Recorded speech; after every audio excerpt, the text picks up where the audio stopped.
Welcome back to the second episode of the Pylon Cam Podcast. I'm your host, Mike Frisella. And in today's episode, we're going to go through reactions to the Thursday night games of preseason week one. And then we're going to go through the fantasy players I think worth stashing from those two contests. 10 rookies who will make the most immediate impact for their 2021 teams. The playoff picture going into preseason and my top 10 teams going into preseason. And I just want to give just a quick update. So I will only be, this episode is going to come out next Thursday, which would be, what day is that? It is the 19th when this episode will be coming out. I will be covering the contests from this weekend on Twitter. So if you haven't, go ahead and follow the Pylon Cam Twitter. It's at Pylon_the. And I'll be covering the games from there. But there was a lot from the games yesterday, from Patriots versus Washington and the Steelers versus the Eagles. So let's just go ahead and get into it. I think the first thing that I want to talk about is Mac Jones. And we talked about Mac Jones a lot last week. He is one of the cogs, I think, that will take the Patriots to the next level.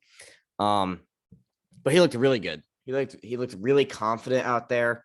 Shout out to Cam Newton, because I think Cam Newton kind of gets a bad rap in that everybody kind of sees him as like this ego guy, as he's a jerk. He is weird. If you ever look at any of his social media, types in like hieroglyphics. But he gave a beautiful review of Mac Jones at the end of the game in the presser. He said he even used the words, I admire him. I mean, Mac Jones is a rookie coming into a team where Cam Newton is the starter. He was the starter last year, and it is Cam Newton's team. Now, I think it's very obvious, even to Cam Newton, that it's not going to be his team for long. Cam Newton, in a sense, is a bridge quarterback, and he's serving his purpose, and I think he's doing a very good job at that. But let's talk a little bit about Mac Jones's performance. He went 13 for 19. He looked really good. He threw a couple nice passes outside of the hashes, a few passes over 10 yards. But the thing that stood out to me the most was he never looked rattled. And that Washington front, even though they had some of their second stringers in, it's still a good defensive unit. It's still a very good coached defensive unit. But Mac, I mean, we all know Mac is not a mobile quarterback by any means, but he looked very confident. He was very comfortable hitting his checkdowns. And he operated the no huddle offense, I think, in the third quarter very well. He was commanding the offense. He looked sharp. He was completing his passes, a lot of shallow passes, which I think we all expected from Mac Jones in the beginning. And with the offense they have, I mean, their number one receiver is, like, I think it's Jacoby Myers. I don't know who they have on their depth chart as the number one, but I think the reports from training camp is that it's Jacoby Myers. He did have an absolute dime down the field. He recognized one-on-one coverage, safety over the middle, and threw a dot for his receiver to go get. I think it was to Wilkinson. He dropped it, but the camera went back to the huddle, and Mac Jones was smiling and having a good time. And, like, that's what you want from your rookie quarterback. You want him to be confident, especially in the preseason. You want him to be confident. You want him to make mistakes. You want him to grow. In the preseason, that's the time to make mistakes. That throw, you can look it up on YouTube and on the NFL YouTube channel. They have the highlights from that game. And it was a good throw. I mean, Mac Jones looked really good. But I don't want to spend too much time on him, because we talked about him and what his potential is a good bit last week. Or I should say in last week's episode, because that was recorded and came out 2 days ago. Came out yesterday, recorded 2 days ago. But yeah, that's all I want to say about Mac Jones. And then a couple other things from Washington Pats. There's one player I want to talk about after we go through the Eagles game, because I think that, one, if you're a Patriots fan, you should be very happy. Two, in fantasy, if you're in shallow leagues, I know he's gone drafted in a lot of dynasty leagues, but in regular 10-man, 12-man redraft leagues, he's definitely on waivers. Go ahead and get him like ASAP. I know it's one game, but this was a player I was high on. I have stock on him in almost every single league in leagues where my brother didn't beat me to him. But yeah, we're gonna talk about him in a second. Other reactions to the Washington game, Taylor Heineke looked very okay. And I may have to recant my theory on Taylor Heineke that I talked about in last week's episode. Taylor Heineke may have been a one-hit wonder. And I think that there's a trend in the NFL that if you are a quarterback coming in, either filling in for the starter who got hurt or you're a rookie who's coming in and there's no tape on you, you can shock people. We saw Jalen Hurts do it last year on that sorry Eagles team to the Saints. And that's no disrespect to Jalen Hurts. He can be a good player. He's definitely a competitor. But Taylor Heineke almost upset the Bucs in that playoff game. Last night, he didn't look too sharp. He threw a pass that got deflected and intercepted. You could argue that was the receiver's fault, but he didn't look too good. The other thing from that game, I wish we saw more of De'Ami Brown. De'Ami Brown, if you don't know, I think he's a third-round receiver out of Chapel Hill. He's someone who is supposed to be very good. And a lot of I know Chris Sims is very high on him. I'm pretty high on him too myself. I drafted him in a good bit of leagues. But if you're a Washington fan, this is someone who I wouldn't be worried about yet. I think he only had like 2 or 3 catches last night, but I think that's due to Taylor Heineke being in. If he's someone who is a streak receiver, he runs deep routes down the field. At Chapel Hill, all of his routes, not all of them, but a good, I think over 70% of his routes were over 20 yards, over 15 yards. And I think when Fitzpatrick plays, whether he plays good or he plays bad, he will be throwing the ball down the field to De'Ami Brown. He's very fast. He has like he very good deep ball contested catcher. He's someone who has a lot of potential. And I think the more Ryan Fitzpatrick plays, the better for De'Ami Brown. If Taylor Heineke comes in, I might start backing off of De'Ami Brown in a fantasy perspective. But as a player, I think Washington has a good player. I think they have a very good player in De'Ami Brown, someone who I'm going to keep my eye on moving forward. Excited for him and excited what to see out of him. And then let's talk about the Eagles versus Pittsburgh game. First takeaway, Jalen Hurts absolutely peppers his tight ends. I think a lot of people kind of anticipated that going in to this season, just being how thin they are at receiver and the flashes we saw from Goddard last year. And they kept Ertz. They may still try to trade Ertz before the deadline, maybe even before preseason's over. If he looks good enough, someone will buy him low. I think his price is probably around 4th round pick. Maybe I think the highest a 4th round pick. But I do want to talk about sensation Quez Watkins. And Quez Watkins is someone I picked up in a good bit of fantasy leagues. I did not anticipate him being this good. Okay, let me back up. I don't think he's going to be there 2 or beat out Smitty for the 1. But I do think Quez Watkins shocked a lot of people last night. The reports coming from training camp it's undeniable that Quez Watkins is shocking people. He's lighting up training camp. He is someone who is blazing fast.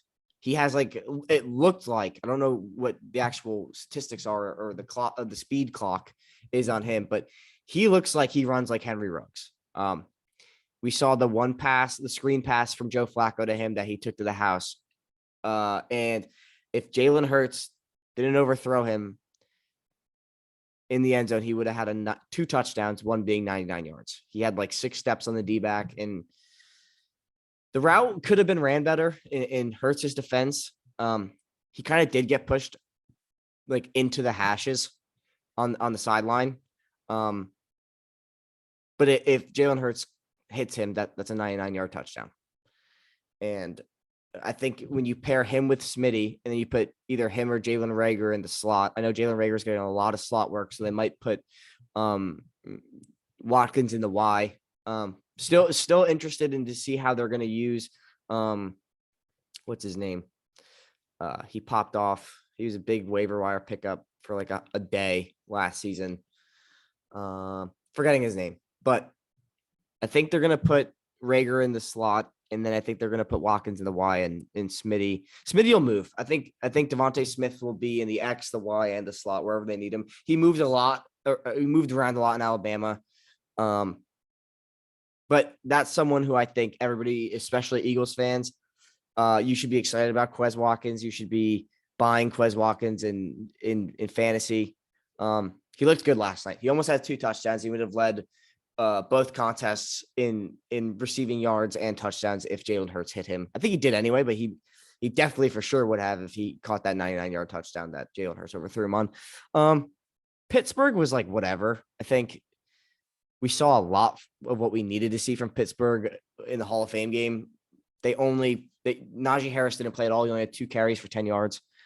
But what I will say is pleasantly surprised by Dwayne Haskins. And I am by no means a Dwayne Haskins believer. I didn't believe in him when he was drafted at the time, the Washington Redskins. Didn't believe in him when he started for Washington football team.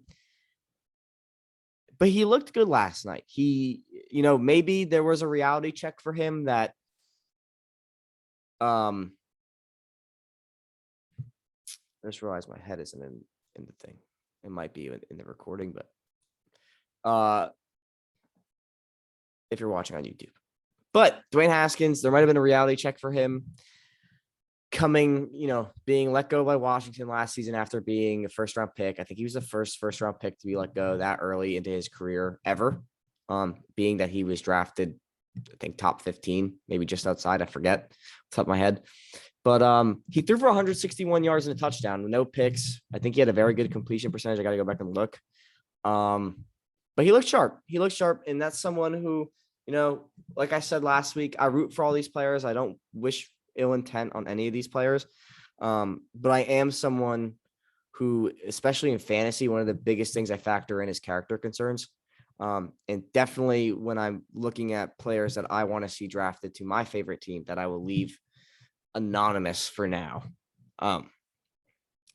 that I definitely am a very big believer in. You have to do a thorough background check on character concerns, and Dwayne Haskins is a very good reason as to why I think that, any team is going to suffer a massive setback where you take your first round pick, whether it be on a running back, receiver, tight end, any position, especially quarterback, and you release them 2 years later because of character concerns. One thing if they break their femur in 6 spots and they're just done.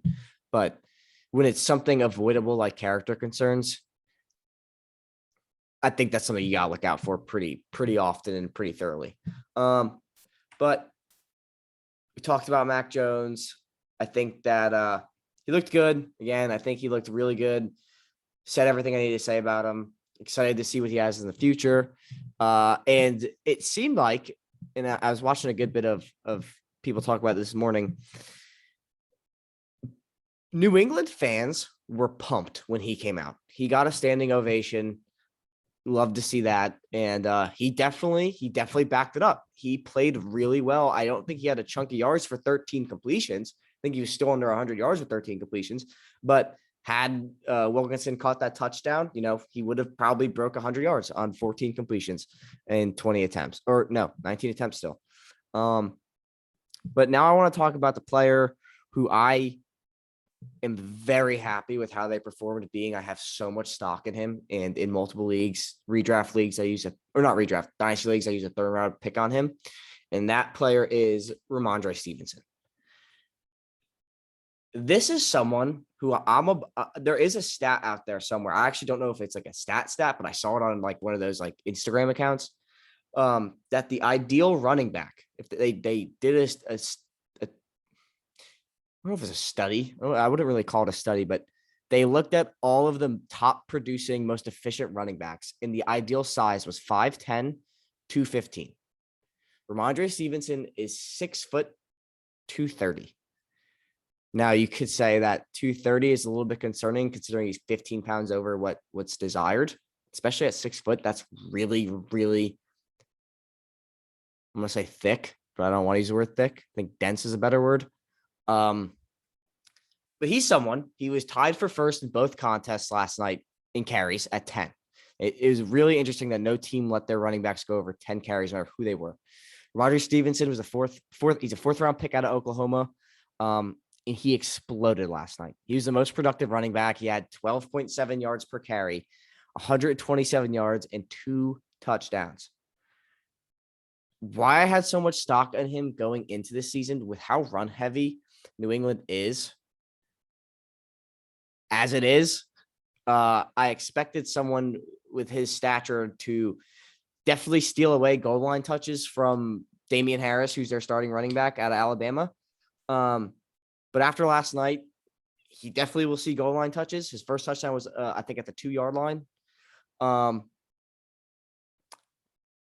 And he's definitely going to be number 2 in direct handoffs behind Damian Harris. He may, I don't want to say yet, I don't want to get too excited about him because it's only one game, but he looked really good last night. And I really do think that he if he keeps it up, he has a chance to steal the starting job from Damian Harris. He said he studied a lot of LeGarrette Blount preparing for the draft, and he has the same exact build as LeGarrette Blount. So I don't think there's a better player for him to be modeling his game after. But just the player closest to him that had 10 carries was Tony Brooks James on Pittsburgh. He had 10 carries for 51 yards. So Ramondre Stevenson doubled his yards per carry and had 2 touchdowns, which was the most out of any running back in those 2 games. And then I want to talk quickly while we're talking about Stevenson, since I talked a lot about fantasy with Stevenson. I think if you're a Patriots fan, you should be excited that your 4th round pick has this much promise in one game. I mean, Washington's defense is good too. Like, they have a great front, even if it's their second string guys. Chase Young wasn't playing, so that might have changed things, but he played the first half, absolutely annihilated Cam Newton on like the second play of the game. Maybe not the second play of the game, but it was early. Someone else who I think, another Patriot who I did pick up after last night, JJ Taylor. JJ Taylor is only like 5'6". He's a very small dude. But Mac Jones, if you're in PPR leagues, I would, and you have a bench spot and you have a deep roster, particularly for Dynasty, because I know that he probably won't be that valuable in redraft leagues, being that you only have like 10 bench spots. But if you're in the Dynasty league and you have like 22 bench spots, I would pick up JJ Taylor, and I probably wouldn't start him, but keep an eye on him because when Mac Jones plays, he will get targets. Mac Jones didn't throw the ball deep much. I think he only had like 2 or 3 passes over 10, 12 yards, but he hit his checkdowns like crazy. It was a lot of slants and screens, but in those plays that they did run deep routes, he did throw it to JJ Taylor a ton over the middle. We talked about Quez Watkins. Quez Watkins may be may give Philadelphia that spark they desperately need in that receiving core. If he's still available, I know he's the number 1 trending waiver wire pickup on Sleeper right now. Go get him. I think that, they're going to use him. They're very happy. They were happy with him coming out of training camp. They're happy with what they saw last night. Go get Quez Watkins. De'Ami Brown, someone who, he probably got drafted unless it's a redraft league. Someone worth keeping an eye on if you're in redraft formats. In Dynasty, he's gone. If he's not, I'd go get him. I think when Fitzpatrick plays in the regular season, we're going to see him kind of pop off. One game that I would watch for De'Ami Brown is week 4 or 5 when Washington plays Atlanta. I think it's in a dome too, which is going to help for Fitzpatrick. So you don't have to worry about the elements, throwing the ball deep. You don't have to worry about rain. Look for De'Ami Brown week 4 of the regular season. I think if he's going to go off, it will be that game. Terry McLaurin looked really good last night, even though he played like 2 series. He averaged like 17 yards per catch or something like that. And then Dwayne Haskins. If you're in super flex leagues, Superflex dynasty leagues, Superflex keeper leagues, maybe not keeper leagues, but dynasty leagues. There's a huge question mark if you're a Steelers fan at who's playing quarterback next season. And with that, I would go ahead and take Dwayne Haskins. If you were a Dwayne Haskins fan coming out of college, if you liked him at Ohio State, there's no harm in picking him up because I do think Big Ben's body is just waiting to break. And he will be the starter if Big Ben goes down.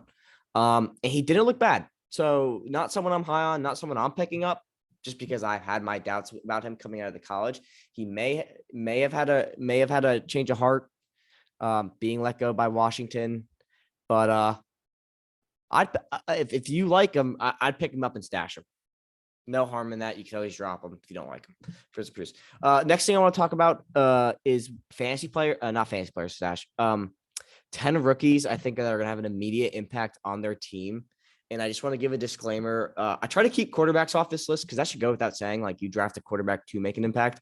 And it's the most important position on the field.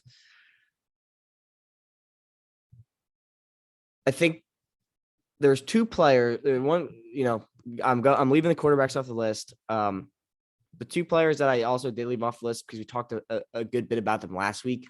Najee Harris and Micah Parsons. I think we know what to expect from Najee Harris. We know why they drafted him. We know what he's going to do. And if you didn't listen to the podcast last week, go ahead and listen to it. You can skip to the parts about Najee Harris. And Micah Parsons, same thing. We know what to expect. We know he's going to be the backbone of this defense. We know he's going to probably lead them in every defensive category that a linebacker should. And quarterbacks, let's just put a picture of Trevor Lawrence up here because we know why they drafted Trevor Lawrence. We know why every quarterback got drafted. But with that, I did make this list in no particular order. I kind of just went down the list of draft picks and just picked them in order of where they were placed. That doesn't mean the first player is going to be better than the 10th. I think all these players will produce immediately. Some definitely more than others, and I'll highlight them when we get to them. But yeah, we could go ahead into that. First player I have on my list, Kyle Pitts.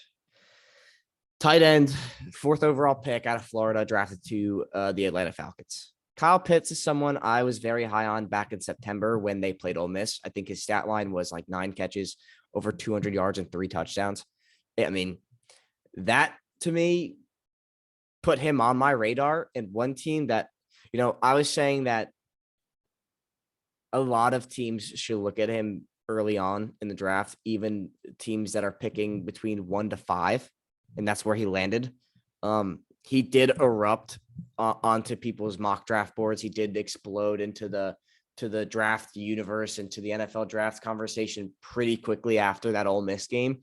I think he really was on the map in November of 2020, I think.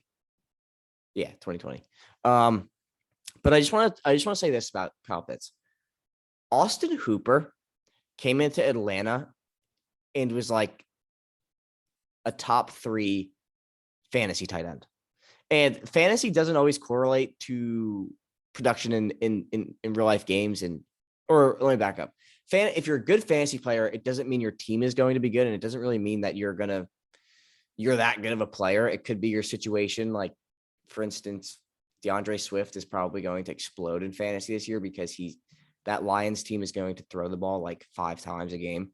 And that's just pure volume. I do think DeAndre Swift's a good player. Don't get me wrong, but I think with Kyle Pitts, he's infinitely better than an Austin Hooper. And he is my favorite to win Offensive Rookie of the Year. I know he's low on like Fox Bet in DraftKings, but I think we're going to see a production from a rookie tight end that we haven't seen in a very long time. Like, I don't even know who to say as the last tight end that is going to go off like he did. Could be Mike Ditka. But I do think Kyle Pitts could break every rookie tight end record like ever. I'm saying that half facetiously, half seriously. He's someone who's going to definitely fill the hole for Julio Jones leaving. And I think that one of the things that makes Kyle Pitts so desirable and why he went top 4 is how do you guard him? Because If he lines up, he the first thing out of my mouth when I said Kyle Pitts should go top 5 and people were laughing at me, specifically my two brothers, I said he's Darren Waller. Why I said he's Darren Waller, because you could say, oh, he'll be good as Travis Kelce, but he's not a Travis Kelce. He's not the same player as Travis Kelce. You could say he's a George Kittle. He's not the same player as George Kittle. He's Darren Waller for the reasons that you could, if you watch the Ole Miss game, and you watch him from that point on, they lined him up anywhere. They lined him in the slot. They lined him in the X. They lined him in the Y. They lined him off the line in the tight end spot. If you put him in the slot, you throw him a jump ball because no nickel corner. I mean, he's 6'6". He's going to out-muscle them, and he's going to be out-jump them every single time. You put him in the X. He's taller than them. He's taller than Jalen Ramsey. He's taller than whoever. And that's the other thing. In that Atlanta offense, you have to account for Calvin Ridley. And you have to, if Russell Gage plays up to his potential and his hype, it's going to make it even harder to cover Kyle Pitts. He's faster than linebackers. He's the other thing. He ran to 4.4.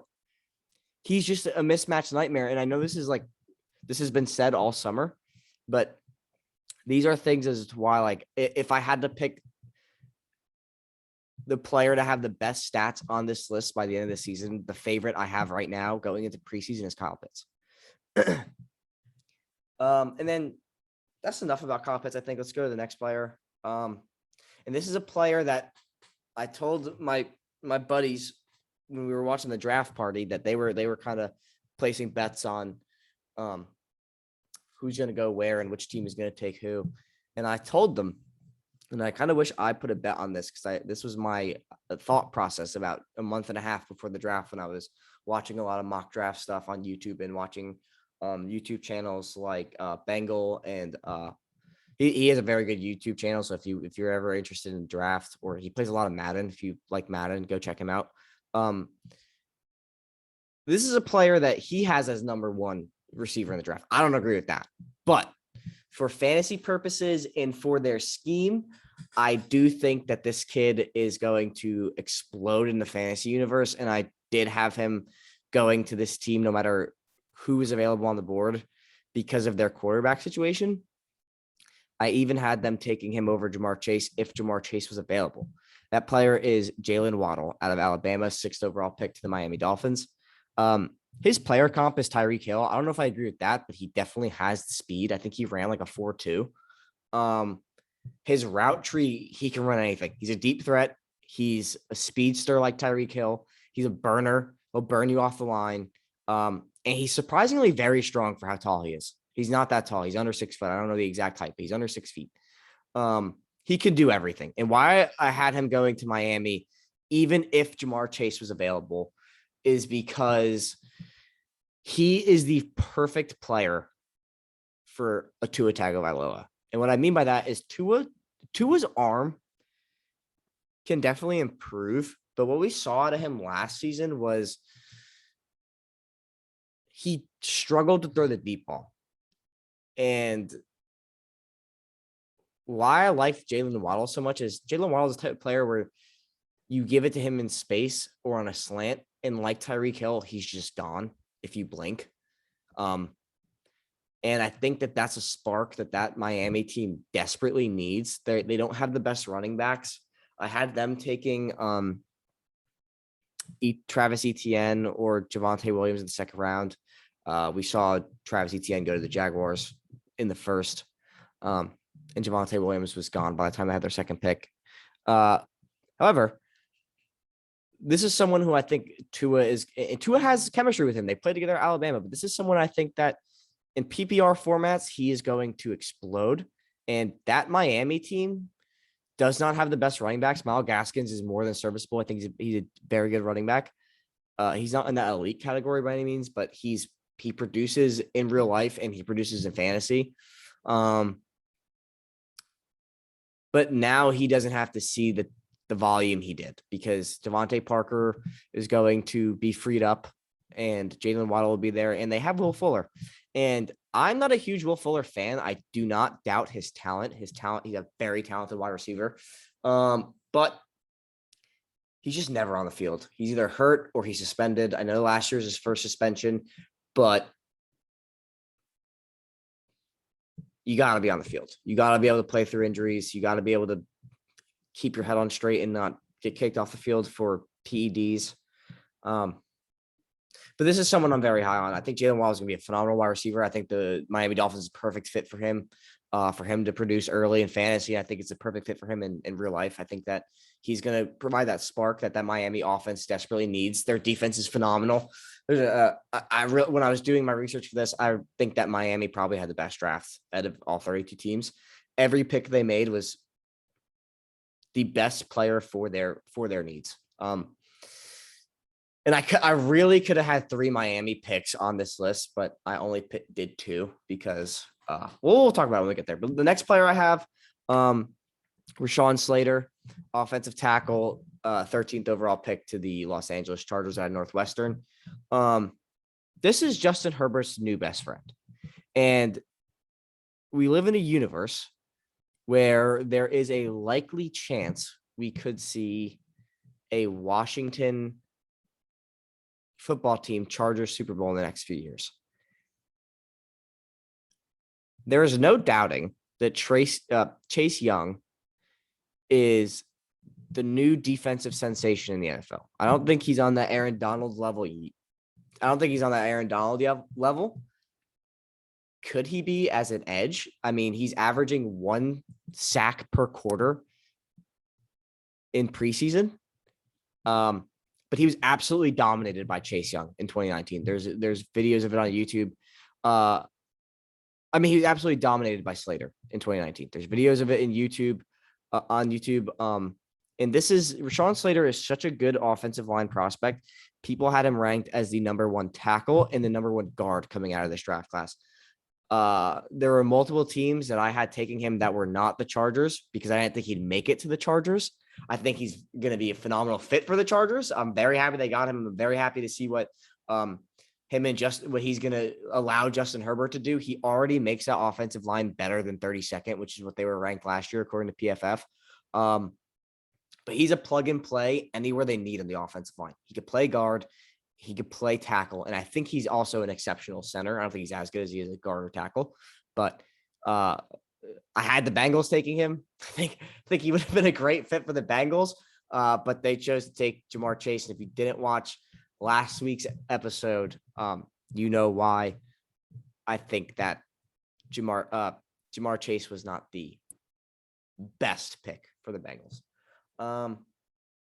Next player on this list, another Miami player from Miami University. So he's staying right at home, Jalen Phillips. This is a player who's drafted 18th overall defensive end. You see him right there with the turnover chain from Miami. This is someone who I wanted my favorite team to avoid and multiple other teams to avoid because of his injury concerns. I think he's like 1 concussion away from never playing football again. And a lot of people say that's not true, but with how the NFL treats concussion protocol nowadays, I think there's a lot of room for him to miss a lot of time. But if he doesn't, he is top 2 edge rusher out of this class. And for that Miami defense that's already phenomenal, that Dolphins defense is already phenomenal, Phillips is going to make their lives a lot easier and keep their offense on the field a lot more.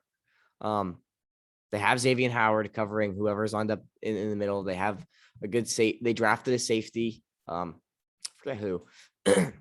But Phillips is going to provide that necessity and fill that hole they have at defensive end, and he's going to do an exceptional job. He's going to make the job harder for players like Mac Jones, Cam Newton, Zach Wilson, and even Josh Allen a lot harder. Even though that Bills offensive line is great, I think there is something about rookies that come in, being that there's no tape on them, that makes them so much harder to scheme for and to game plan for. And I think that Jalen Phillips is one of those players when he's on the field, he can go nuts. He could be a game wrecker. We talked about Micah Parsons and Christian Barmore being a game wrecker last week. I think Jalen Phillips in that class from this draft class. But going to the next player, this is someone who I think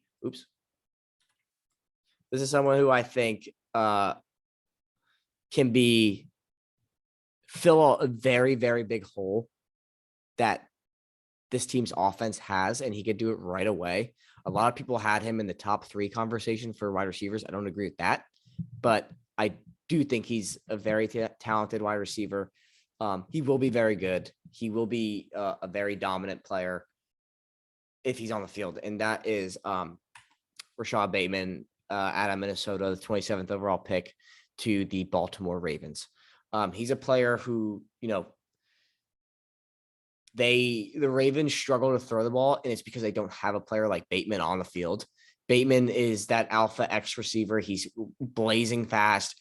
He's a very good contested player. And some people knock him and say that his stats are inflated because Minnesota game planned to give him the ball. But I say that is the dumbest thing I've ever heard, because if he's your best player and you're a coach, you obviously game plan to give your best player the ball. And if he's good enough, he's going to produce like Bateman did. The only unfortunate thing about Bateman is a lot of these players, I said, at the beginning of the video, they're going to make an immediate impact. This is someone who we're not going to see till September, unfortunately, because he has to undergo groin surgery. And I'm very concerned as how that's going to affect him. But with how the NFL is handling like physical therapy and injury recovery I don't really know if that's the right phrase, but he'll be back. And I don't think it's going to affect him too much. It is his groin, so it's important, but I don't think it's too hard to recover from a groin injury. It could be horribly wrong, but that's my hunch. But I'm very excited to see him play. I'm excited to see what he could do for Mark Andrews and J.K. Dobbins and Marquise Brown and Lamar Jackson. I think that having a receiver like this, a lot of teams end up stacking the box against Baltimore because they know they're going to run the ball more often than they're going to throw. But having a player like this takes pressure off Lamar. You can't stack the box, takes pressure off J.K. Dobbins, Gus Edwards. And it takes pressure off Mark Andrews and Hollywood Brown. So I think his presence alone is going to make the Ravens offense much better. And I said last week that I do think Lamar Jackson is a very good thrower of the football, and he's good enough that he doesn't have to be. But this is someone who I think is going to make a huge impact for that Ravens offense. Next player, Joe Tryon. And I'm very happy that the Buccaneers went this route in the draft, because we saw the Chiefs, after their Super Bowl win, go out and take a luxury pick. When you have the 32nd overall pick, you do have the right to a luxury pick, because you're kind of drafting in the second round at that point. What I will say about Joe Tryon and why I think this is a very good pick for the Buccaneers is we saw what happened to Patrick Mahomes last season when teams got to him. And yeah, he had a toe injury or whatever. But when he's under pressure and teams can get to him, that Chiefs offense crumbles. He ran almost 500 yards behind the line of scrimmage in that Super Bowl game. Now, why I think this is an even better pick is because the Chiefs went out very wisely and completely restructured their offensive line. They got Orlando Brown from the Ravens and others that are going to make their already good offensive line elite. You're going to need edge rushers like Joe Tryon to get past that offensive line and put pressure on Patrick Mahomes, who, in my opinion, even though the Bucs won the Super Bowl, the Chiefs are still the team to beat 100%.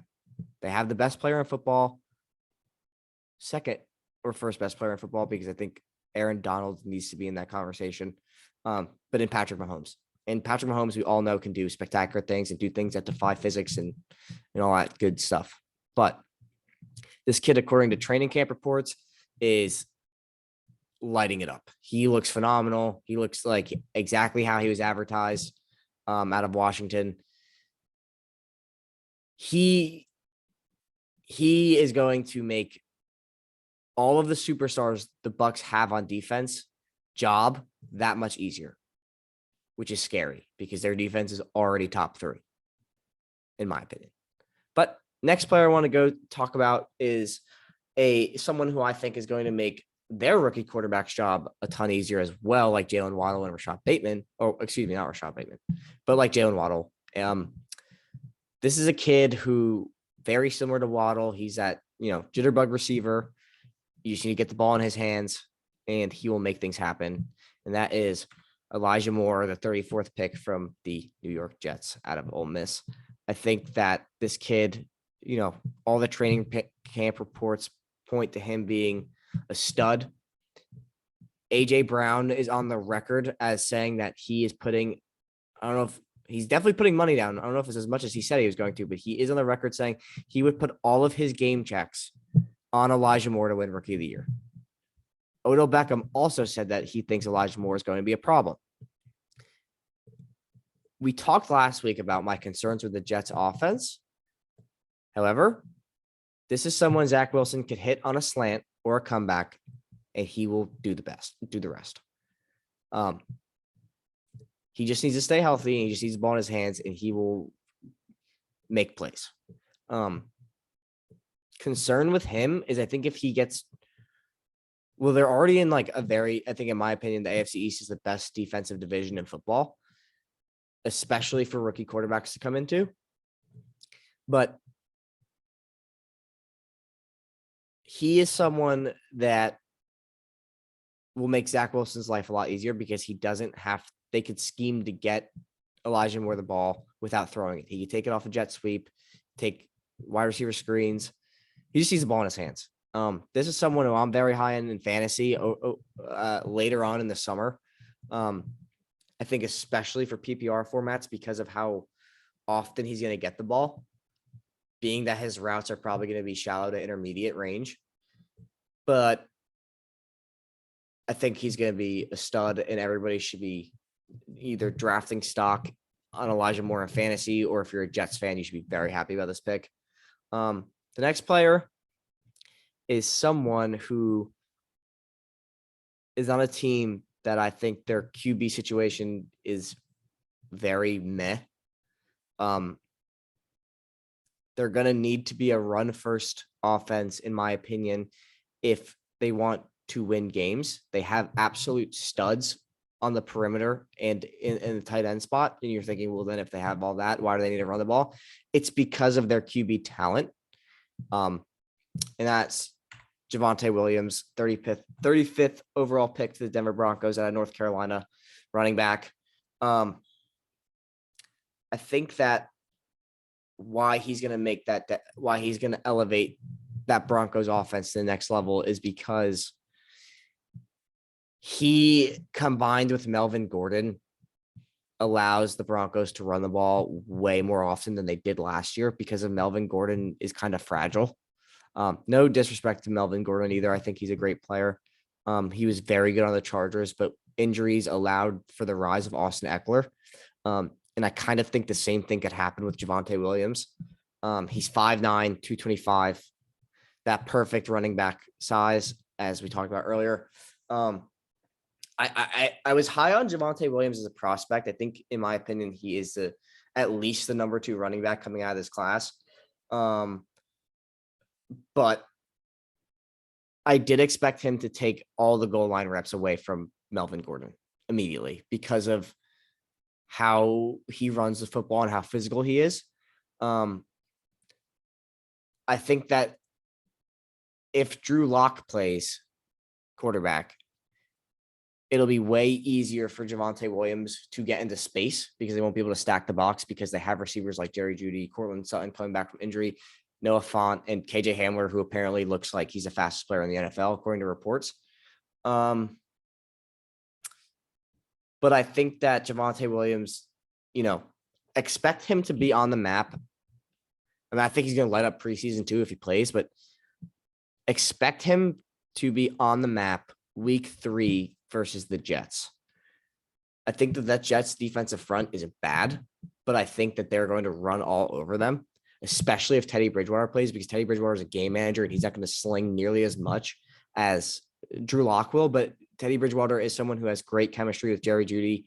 He has he went 5-0 on the Saints. He didn't play bad on the Panthers. The Panthers team was way worse. A lot of that had to do with their defense struggling throughout the year. But I think with Teddy Bridgewater, a lot of reports are coming out that Jerry Jeudy has great chemistry with him. Cortland Sutton has great chemistry with him. And that quarterback competition in camp is still wide open. I know both of them are going to play in preseason this week. So So expect that for Javonte Williams to be productive and efficient no matter who's playing.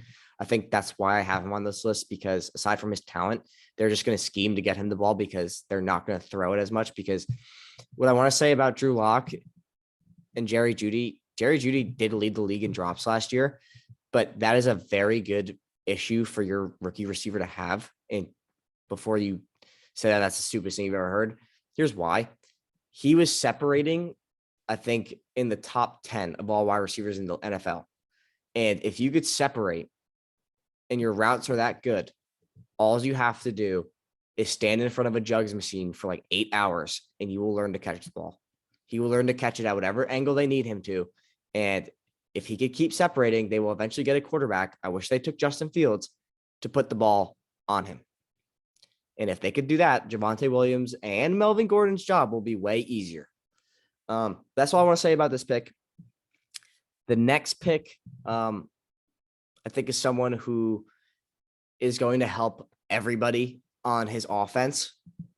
And that is Tevin Jenkins, offensive tackle, 39th pick to the Chicago Bears out of Oklahoma State. They're looking for him to be their franchise tackle, and very good reason to think that. He is someone who is going to make Andy Dalton's, if Andy Dalton continues to be the starter, he's someone who's going to provide Andy Dalton with enough protection where he could either hit a check down or make a throw to Allen Robinson or Darnell Mooney. Also, he's going to make David Montgomery's life way easier. And David Montgomery erupted at the end of last season. I think down the stretch, he played in the last 5 games and was the RB1 in almost every single one of those games of fantasy. And I do want to say one thing about David Montgomery real quick. A lot of people kind of think the jury's still out on him, and I would agree with that. I don't know if it was a fluke that he just popped off at the end of the season, but I think that once Justin Fields comes in, and the Bears are saying that it's Andy Dalton's job to lose. But Justin Fields is a mobile quarterback, and his player comp is Russell Wilson. And what I will say about why I think he's the perfect fit for the Bears, when Russell Wilson was talking about getting traded off the Seahawks, one of his preferred landing spots was Chicago. And if you have baby Russell Wilson at Chicago with the same skill set as Russell Wilson, he's going to thrive. And Tevin Jenkins is going to be a lot of the reason as to why him and David Montgomery and plays like the RPO are going to become that much more available for them to operate with. And the last player on this list, I think you can make the case that this was a top 2 value pick as to where this team got him. And I'll talk about the other player while we talk about this player. I have him on the list because he filled a bigger need for this team than the other player did. And that is Azeez Ojulari, edge rusher, 50th pick to the New York Giants out of Georgia. The other player I think that you could argue had more value inherently was Jeremiah Owusu-Koramoah to the Browns. I think at like 53 he went, or 55. But both JOK and Azeez Ojulari were first-round prospects and fell to the middle of the second. JOK fell because of a heart condition, and Azeez Ojulari fell because of knee concerns. Both of them are on the record saying they have no idea what that means, and they have never dealt with that in their life, but they could just be saying that because they want to play and they don't want their draft stock to fall even further. But why I like this pick so much for the Giants is that they could not get to the quarterback aside from Dalvin Tomlinson, Dexter Lawrence, and Leonard Williams. And having Azeez Ojulari, who is a first-round edge rusher prospect,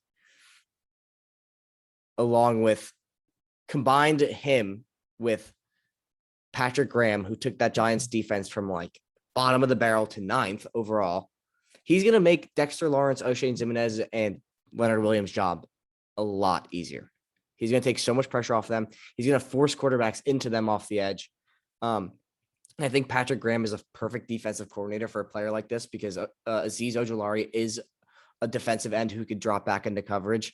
And I think he does that at a pretty exceptional level coming out of the draft. It's definitely not the best thing he does, but he's going to be a good player. He's a great value pick. So that's all I want to say about the 10 rookies coming out that are going to have the most immediate impact in the NFL right away and help their teams win quickly. There are other players you could put on this list.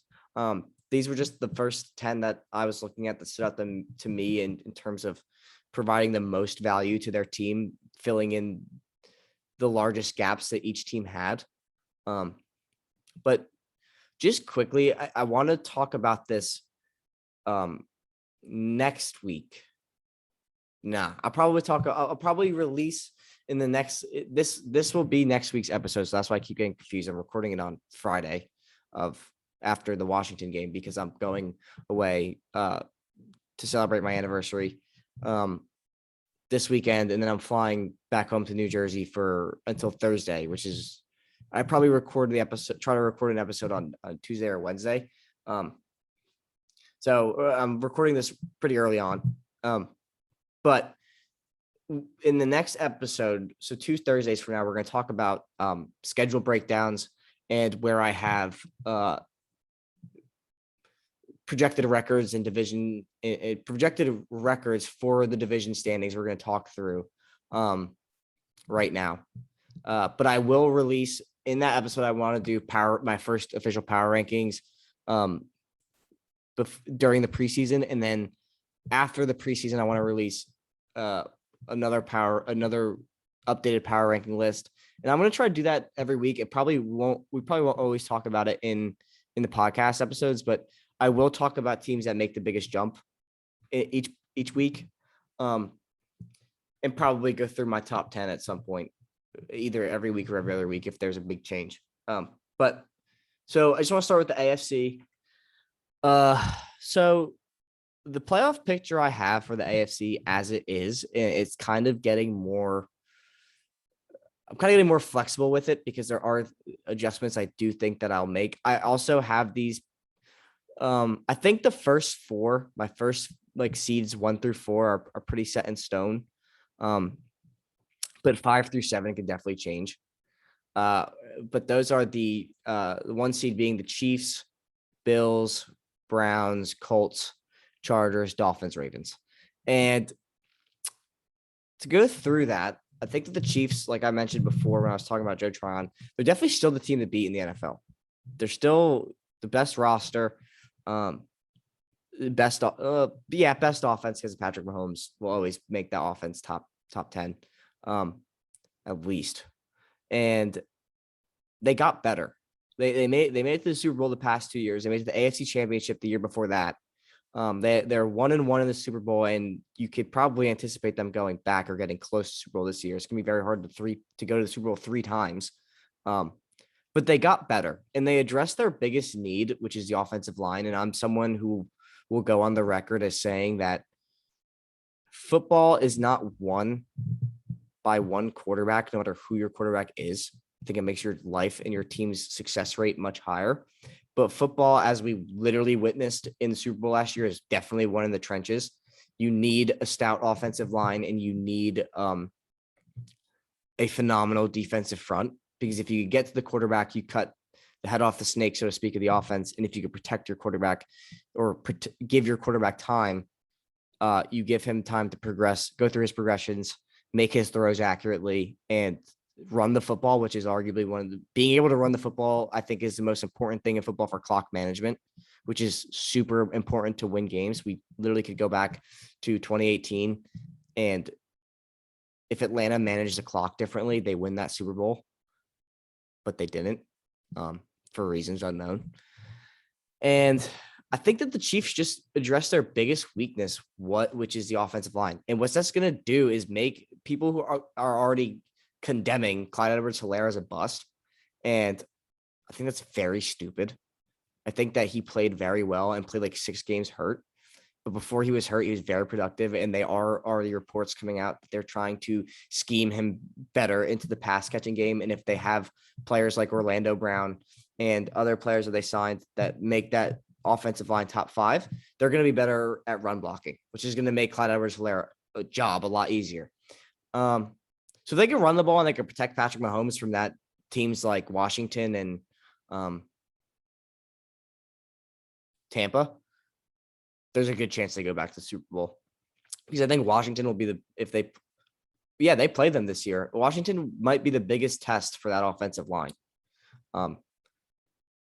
So keep your eye on that game, because that's gonna kind of tell us a lot of how good that Chiefs' new revamped offensive line is. Second team, or the 2 seed I have, is the Bills. This should come as no surprise. But one thing I want to say about the Bills, actually, before I go to the Bills, let me say one last thing about the Chiefs. Before you say the Chiefs defense isn't that good because of its rankings and where it ranks in run defense, pass defense, etc., think about how often the Chiefs defense is on the field, not because Patrick Mahomes and that offense can't score, but think about how fast they score. One slant at the 20-yard line and Tyreek Hill is gone potentially every single play. And it's pretty often that happens. Or one deep ball to Travis Kelce, followed up by whatever Patrick Mahomes does next. And the defense is back on the field. I think the Chiefs defense might be top 10 in time on the field, because not because like other teams like the New York Giants or trying to think of a team, or the New York Jets or the Patriots or the Colts. Their offenses struggled to score last year. The Chiefs offense scored so fast that their defense just had to stay on the field.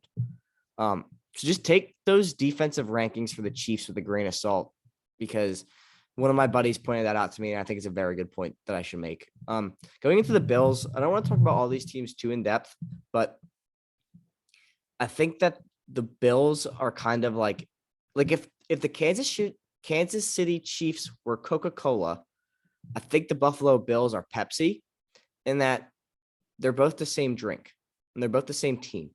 Josh Allen and Patrick Mahomes are two of the best quarterbacks, if not the 2 best quarterbacks in the NFL. I think Josh Allen might be a little bit high there, but you get my point. And they both have a receiver who does something very exceptional. Tyreek Hill is a speedster, and Stephon Diggs just catches everything. They both kind of struggle to run the ball. Zach Moss was a very big letdown last season, I think, for them. Devin Singletary took a step back. Clyde Edwards-Helaire struggled to run the ball.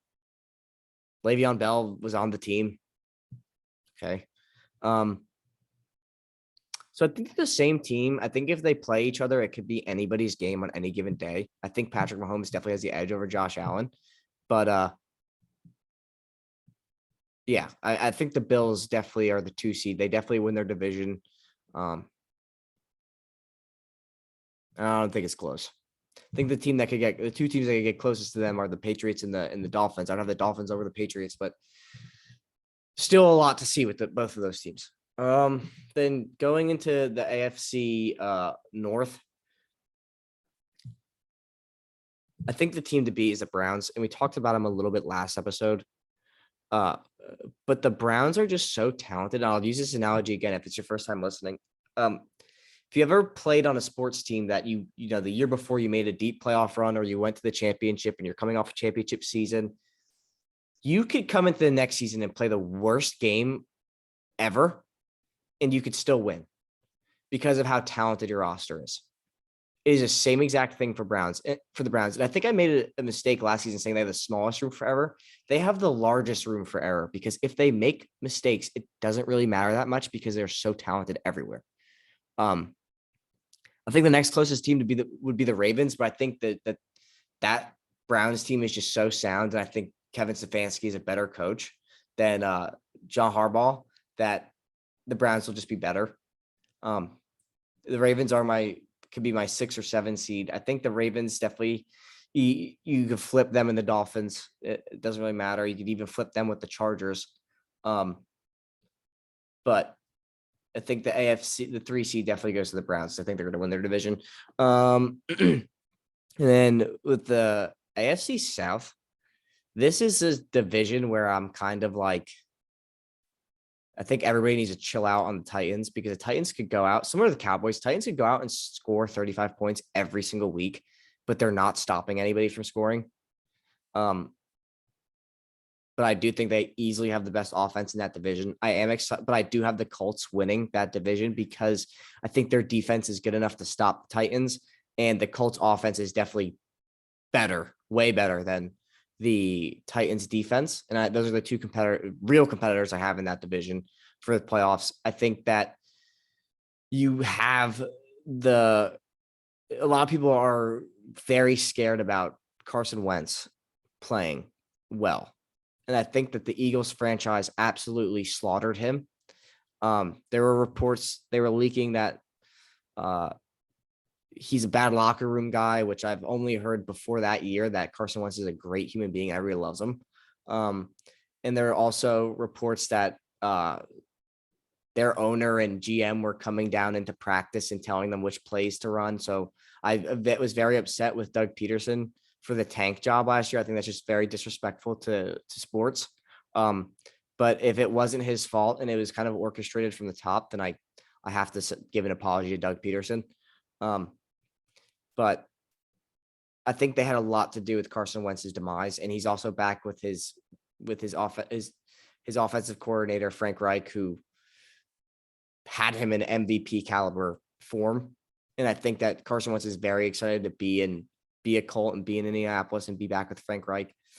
Even Nick Foles is on the record saying that he was the best coach he's ever had, and he's his favorite coach he's ever had. So I do think that we could expect a lot from Carson Wentz. He's already dealing with that foot injury. Same with Quentin Nelson, but they're both supposed to be back by week 1. So I don't think it's too much concern for the Colts. I don't think even if they're back by week 2 or week 3, I think they might lose those first 2 weeks anyway.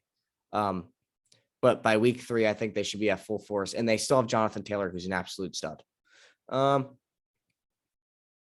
And then I'm not going to talk too deeply about these teams because we're already kind of deep into the pod, but the Chargers are definitely my 5 seed. They could flip with the Ravens depending on how the Ravens play if they have some upsets, but the Chargers, I think, are just their offensive, like Justin Herbert broke every rookie quarterback record, missing a game and playing behind a 30-second offensive line. That offensive line was completely rebuilt in the draft. You add a player like Rashawn Slater who could play anywhere on the line, fill any hole they need.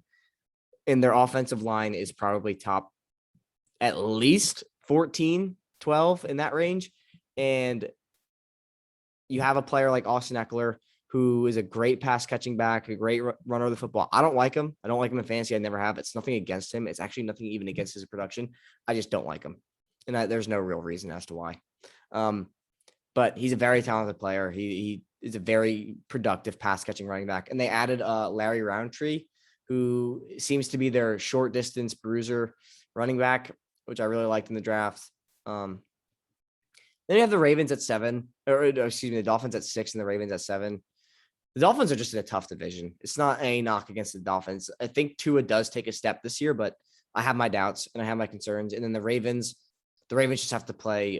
They have a very tough schedule, and I think the Browns beat them out by a game or 2. But I still think the Ravens definitely go over 11 wins. And then let's go to the NFC. The NFC, to me, when I was going through and looking at it, there's a lot of teams that are really good. There's a lot of teams that are really bad. And then there's a lot of teams that are just like, what are you? And we're going to start with the teams that are really good. You have the Rams and the Bucks, who are my 1 and 2 seeds. And then you have to put the Packers in that conversation and the 49ers. But 49ers, like I said, similar to the Chargers and the Ravens, are in the best division in football. So to go through this, I have the Rams as the 1 seed. I have been a huge Matthew Stafford believer for a very long time, even back to the Calvin Johnson days. I think he was one of the most snubbed or forgotten quarterbacks until he got traded and until last year. He's like the longest tenured Lions quarterback of all time, if not top 3. And they didn't win a playoff game. And I don't think that that's on him. I think he's a player who's playing with a chip on his shoulder. He now has a defense that he's never had in his career, and he has weapons. I'm not going to say he has anybody better because I think Calvin Johnson is a top 3 receiver of all time, but he has Bobby Trees. He has Cooper Kupp. He had Cam Akers, but Darrell Henderson is more than serviceable as a running back. They have a fantastic O-line. The biggest weakness of the Rams, I think, is their depth. If one person goes down, they will struggle, I think, a little bit. But I think Sean McVay is a good enough coach that he'll coach them to win no matter what. I think that if they do get enough injuries, though, they will either squeak in the new playoff format from last year or they'll still win the 1 seed potentially. Then you go to the Buccaneers.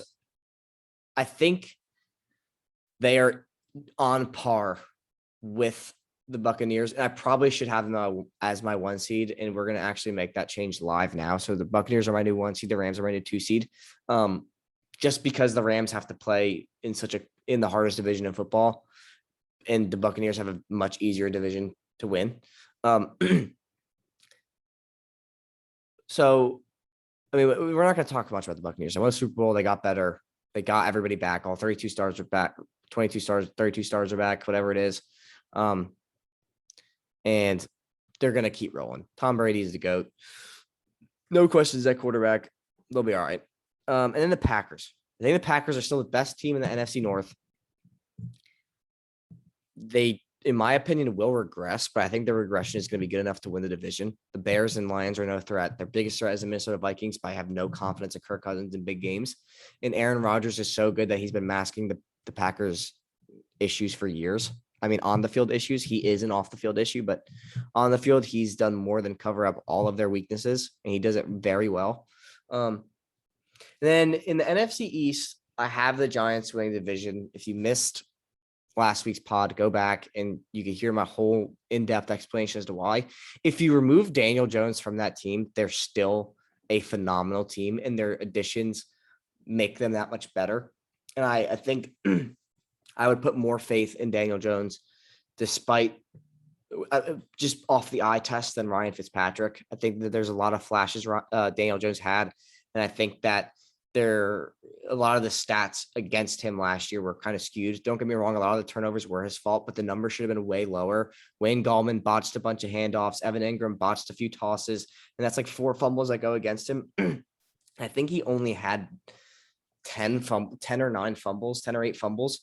And then if you look at their defense, they finished 9th and got better. They addressed every weakness they had on defense. They got a legitimate cornerback too in Adoree Jackson. They went out and drafted Rodarius Williams in the 6th, who all the reports say he's an absolute stud. And then they drafted Aaron Robinson in the 3rd. So their defense got better. Patrick Graham is a phenomenal defensive coordinator. He might be in that top 10 conversation across the league. Probably is. I would make the case that he is. And then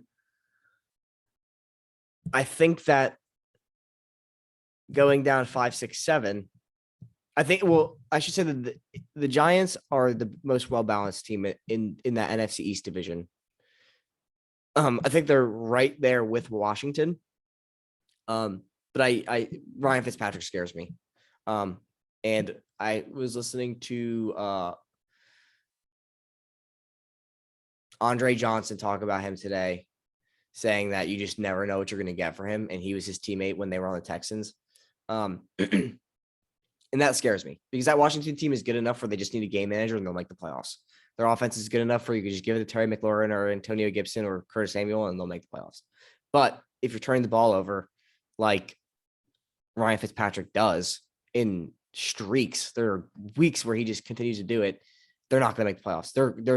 Their schedule is too tough where that room for error is just, it's too small, because aside from the in division games, they play the AFC West or the NFC West and the AFC West and a few NFC North games. So that's what scares me about Washington. I still have them making the playoffs as a 7 seed. And then I have the Niners as the 5th seed, probably as the 3rd best team overall in this playoff picture. But that conference, I mean, only one team from each conference or division, gets into that 1 through 4 seed. So I have the Niners right there at 5 with probably a better record than the Packers and the Giants. Definitely the Giants, probably the Packers. Then I have the Seahawks at 6, which I might move them out and replace them with the Vikings or the Cardinals, because that Seahawks defense is really bad. And Russell Wilson can only carry a team so far. And then I think that the Saints could take this spot too. But the thing that scares me about the Saints is, like, what are they on offense? It's, to me, the only sure thing is their offensive line and Alvin Kamara. We don't, Marquez Callaway and Traquan Smith haven't played first team snaps over like 30% in a game ever, or 30% of the first team snaps in a live game ever. Then you have Jameis Winston and Taysom Hill. And like we talked about last week, Taysom Hill, if you start him, he takes away from Alvin Kamara. And if I'm Sean Payton, I can't be taking the ball out of my best player's hands frequently. So I think the Saints are definitely a team to watch. They could go 8-8, or they could win 10 games. I think Sean Payton's a good enough coach to do that. And he's won games with Taysom Hill and quarterbacks like Teddy Bridgewater while Drew Brees was hurt. And then the last seed would either go to the Vikings or Washington. I have Washington in it now. I think Washington is just overall better than the Vikings.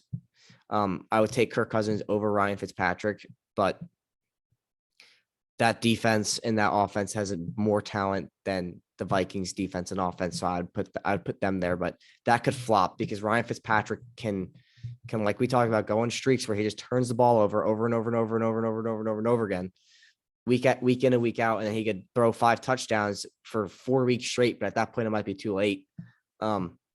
So 7 seed would either be Washington or Minnesota. And then just to go through my first ever top 10 teams for this going into the regular season and their preseason. I'm not going to spend too much time on this because we just talked most of these teams. All these teams we just talked about. So I have number 1 seed Tampa Bay Buccaneers. You can't go having your first power ranking. I'm a believer that the Super Bowl team, unless they for whatever reason just commit to a rebuild, has to be your number one seed. And then I would put the Cleveland Browns at 2 because I think that they just have the best roster in football over the Bucks, Chiefs, Rams. But Baker Mayfield scares me. I think that if anybody's going to lose them games, it will be Baker Mayfield, and that's it. I don't think their defense will lose them games. I don't think their offense, Nick Chubb won't lose them a game. Kareem Hunt won't lose them a game. Odell Beckham won't lose them a game. Jarvis Landry won't lose them a game. But Baker Mayfield most definitely will lose them a game. But he's the only player on that team that will lose them a game. I have the Chiefs and Bills at 3 and 4. I think the Chiefs are a better version of the Bills. That's why I have them ahead. The Los Angeles Rams at 5. I'm very high on the Rams, but we haven't even seen them play as a unit in a real game yet. So they're a team that definitely can climb up pretty high and pretty quickly. Just being that they're going to be battle tested immediately in that division. And if they just dominate, they're a team that, these top 5 teams are very close in my opinion. They could flip any given week, but then I would put the Ravens at 6. I think the Ravens are a team that are just always competitive and they're always in the playoff conversation. Their division is really good, but with the Steelers taking a step back, if they can throw the ball and revamp their offense to be as efficient running the ball and then combine it with the talents of Rashad Bateman and Tylan Wallace receiving, this is a team that could be very scary, in my opinion. I don't think they have the best coach. I don't think their coach is better than any of these. I don't think Bruce Arians is a good coach. I think Tom Brady really coached that team in the Super Bowl, but he's not better than Stefanski. He's not better than Andy Reid. He's not better than any of the other guys. So that's why I have the Ravens at 6. 49ers are at 7. We talked about it last pod pretty in depth. This team was just I might have them a little high, but this team was the most injury-plagued team. Jimmy Garoppolo is a very good quarterback, and Kyle Shanahan is a very good quarterback coach who went to the Super Bowl 2 years ago. This team is now better, and they have their players back. And then I would put the Chargers at 8. We talked about them last week as well. I think Justin Herbert is a legitimate MVP candidate. That offensive line has been completely rebuilt. Justin Herbert won Offensive Rookie of the Year as behind the 32nd offensive line, according to PFF. So give him an offensive line. You give him new weapons like Josh Palmer. Mike Williams can stay on the field. And you have a new head coach who won't lose in the game, hopefully, in the last 2 seconds, like Chargers do every single year. And then I had to have the Green Bay Packers at 9. I just think Aaron Rodgers is too good to not have them on this list. They still have Aaron Jones and Devontae Adams, who are good enough to carry that defense, who are very suspect. And then I would have the Colts at 10. And I have the Colts at 10. They could leapfrog over the Packers at any given week if Carson Wentz plays well, and Philip Rivers almost won them a playoff game against the Bills. I think Carson Wentz is way better than Philip Rivers, given that Philip Rivers is retired now. But I think that Carson Wentz is going to elevate this team if he could stay healthy, which already isn't looking good. And if he can't, this Colts team, I think, will definitely not win the division, and I think they're going to struggle a lot. They may make a trade if they're concerned enough with it. I don't know why they would do that, because they traded for Wentz. They might not be able to, but if they do, they could trade for, I don't know, like a Jimmy Garoppolo, or they could trade for a Gardner Minshew for cheap and see what they could salvage. But that's going to do it for my top 10. That's going to do it for my pod. Like I said, I'm going to be covering the week 1 preseason games this week on Twitter, because I'm going to be gone. I'm recording this episode because I'm going to be gone this weekend, and I'm going to be gone all of next week until Thursday, away from home. So this week's episode is kind of just like predictions, I guess, and things to look out for. And then next week, so 2 Thursdays from now, we'll have our first power rankings, 32 team power rankings, and schedule predictions broken down game by game. So if you like what you heard, if you like the content, please come back next week. Thank you for joining us this week. And I do think that I want to say that I did mention last week I would like to do more fantasy content in its own episode. That will probably start after the preseason. So after the power rankings episode, we'll probably start doing NFL coverage along with its own fantasy episode. But that's going to do it for me. Thank you for joining me, and I'll see you guys next week. Peace.